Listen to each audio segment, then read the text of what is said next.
Warahmatullahi wabarakatuh. Alhamdulillahilladzi an'amana bi ni'matil imani wal islam wa fatahalana abwabal ikrami wal ihsan. Nahmaduhu subhanahu wa ta'ala wa nashkuruh. Wassalatu wassalamu ala asyrafil anbiya'i wal mursalin wa ala alihi wa ashabihi wa man tabi'ahu bi ihsanin ila yaumiddin. Asyhadu an la ilaha illallah wa asyhadu anna Muhammadan abduhu wa rasuluhu la nabiyya ba'dah. Alhamdulillah, puji syukur kehadirat Allah Subhanahu wa taala.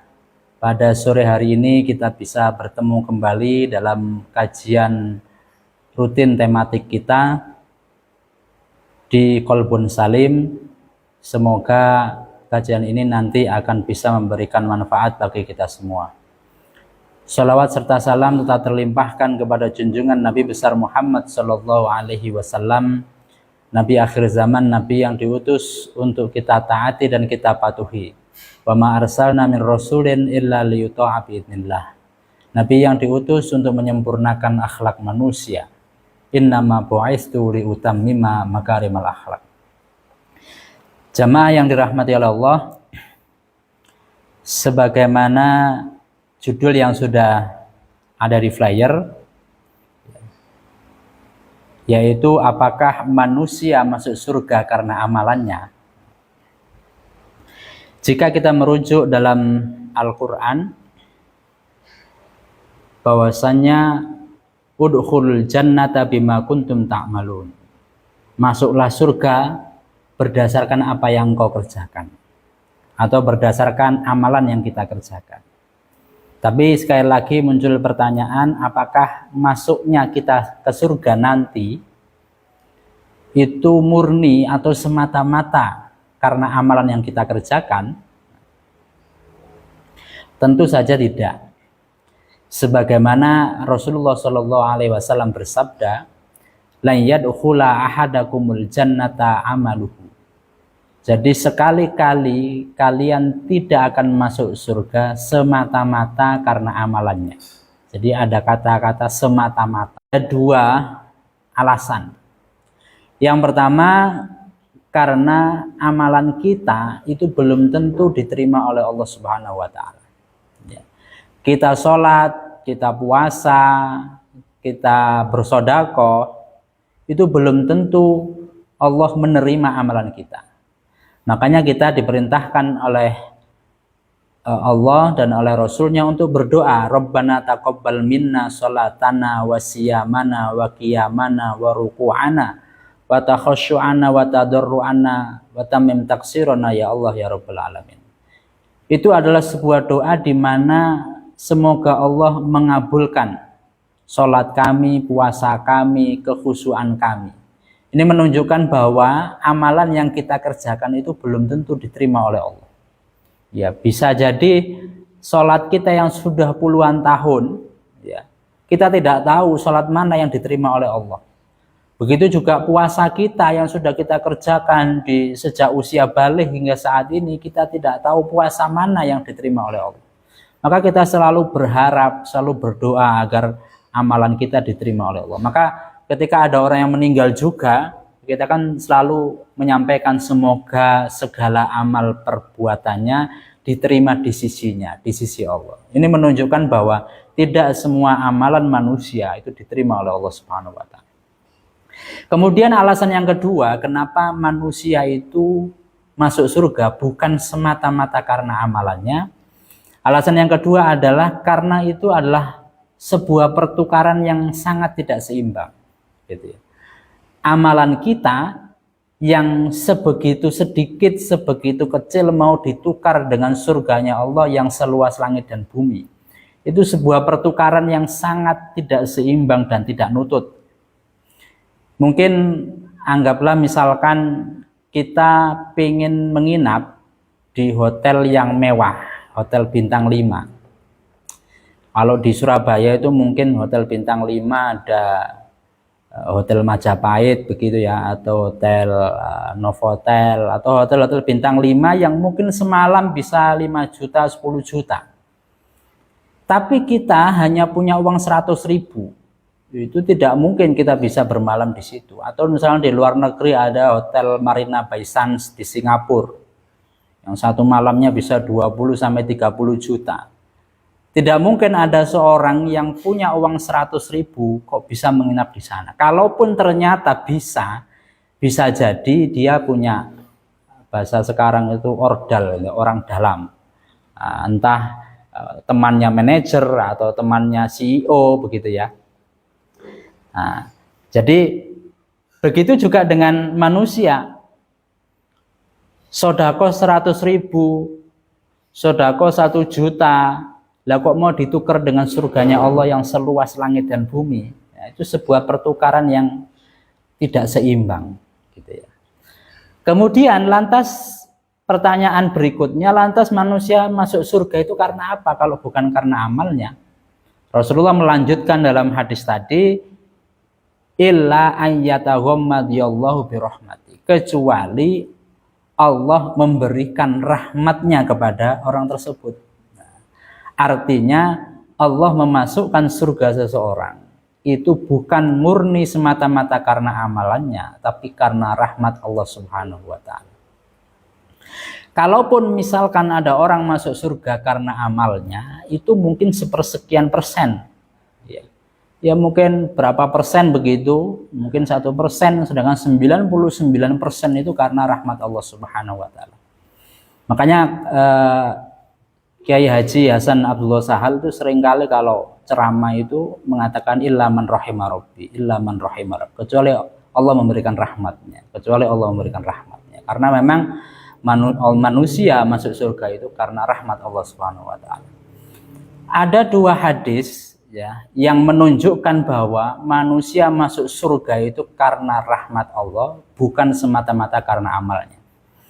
Yang pertama adalah hadis yang diriwayatkan oleh Abu Sa'id Al-Khudri, hadis Bukhari Muslim. Ini sebuah hadis yang mengisahkan pembunuh yang membunuh 100 orang. Kemudian hadis yang kedua, hadis yang diriwayatkan oleh Abu Hurairah, hadisnya Bukhari. Ini kisah hadis yang menceritakan tentang kisah pelacur yang memberi minum seekor anjing. Ya.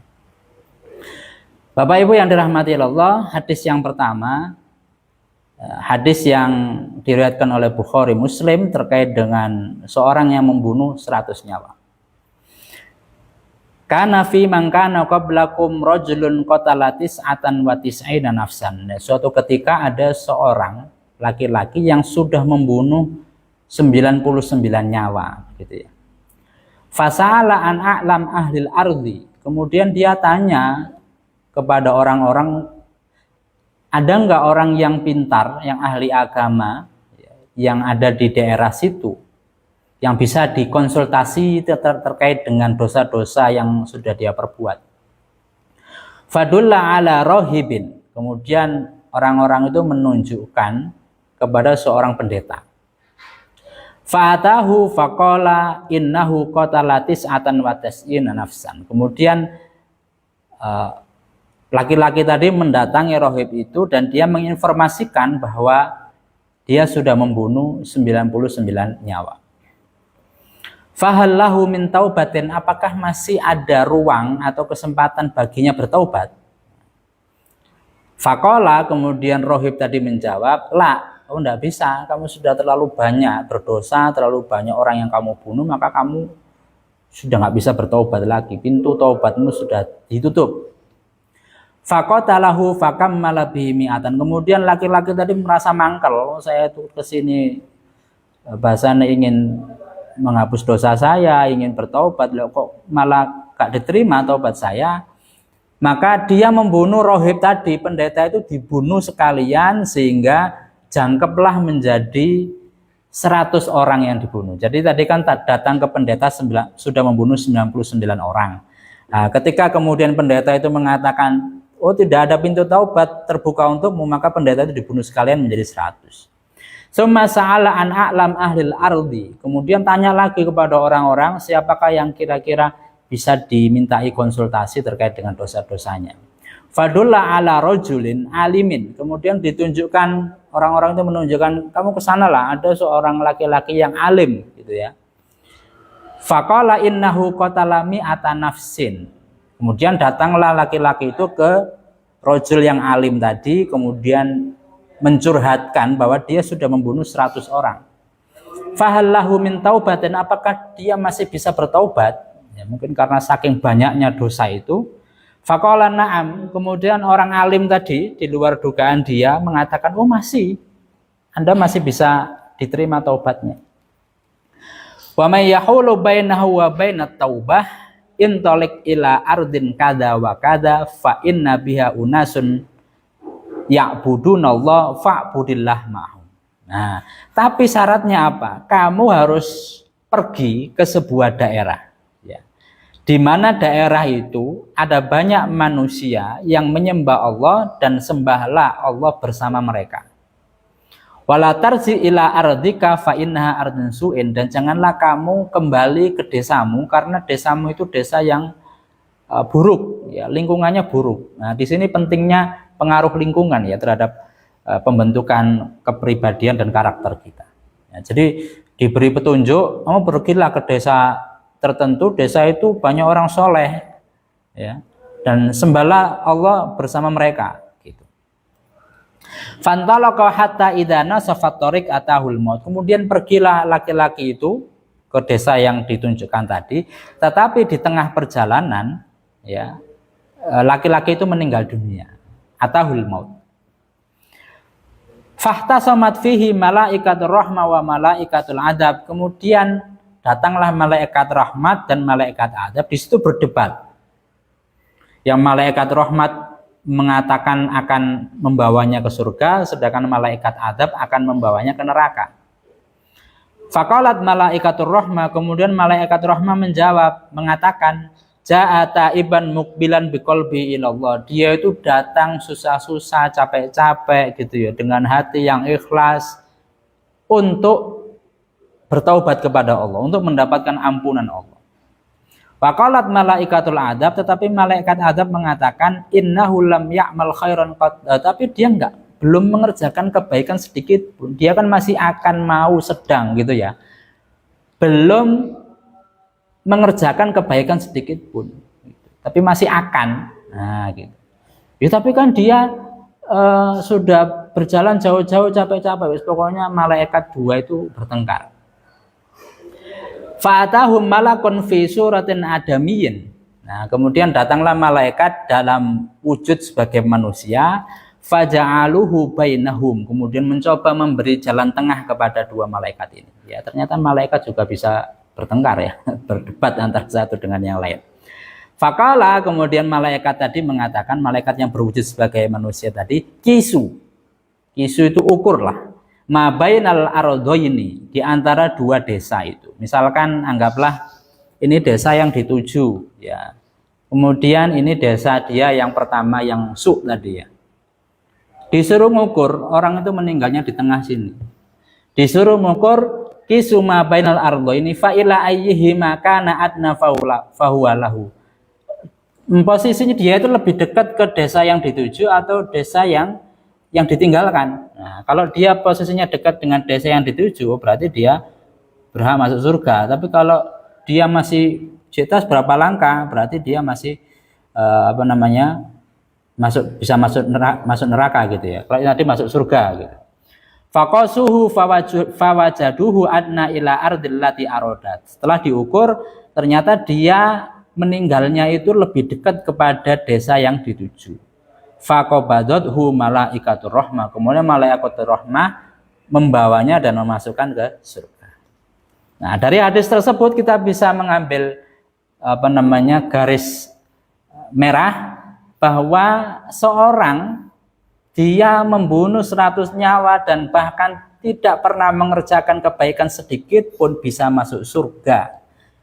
Kalau seandainya masuk surga itu karena amalan seseorang, dia nggak mungkin masuk surga. Tapi karena rahmat Allah, maka dia bisa masuk surga. Hadis yang kedua tentang perempuan pelacur. An Abi Hurairah radhiyallahu anhu anan Rasulullah sallallahu alaihi wasallam qala hufira limra'atin mumisatin. Allah mengampuni seorang perempuan pelacur. PSK.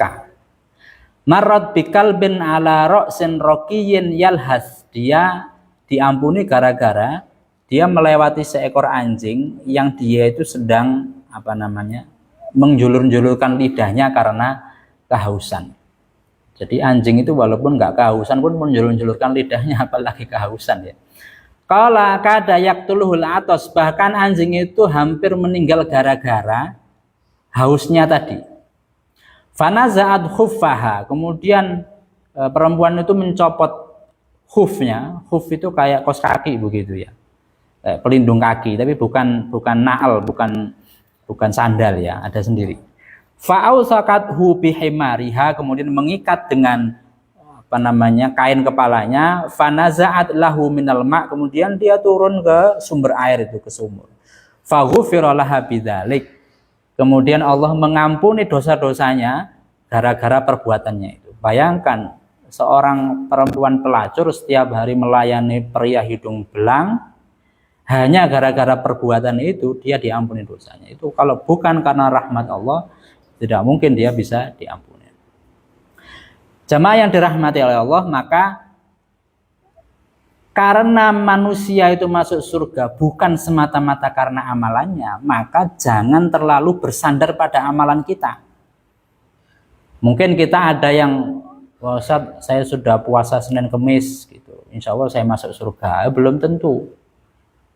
Ustaz, saya sudah bangun setiap hari setelah tahajud, insya Allah saya masuk surga lah. Itu belum tentu.